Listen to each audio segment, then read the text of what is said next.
Today we're unraveling the mystery of the OSI model, a core concept in networking in a way that's super easy to grasp. Ready to dive in? The OSI model is made up of 7 layers. Let's begin with the physical layer. Imagine the physical layer as the foundation of a house. It's all about the tangible stuff: wires, cables, and even Wi-Fi signals.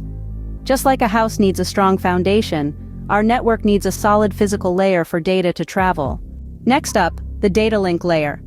Think of it as the house's framework. It keeps the data transfer organized, like how walls and floors define spaces in your home. It ensures that our data packets are delivered correctly, without any mix-up. The network layer? It's like a GPS system in your car. It finds the best route for data to travel across networks. Just like how GPS guides you through traffic, this layer routes data to its destination efficiently. Now, the transport layer is your trusty mailman. It ensures that your data packets are delivered in full and in order.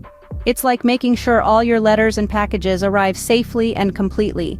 Think of the session layer as a coordinator for a big event. It sets up, manages, and ends the connections between computers. Just like how an event needs a start and an end, this layer keeps network conversations organized. The presentation layer is like your favorite translator app.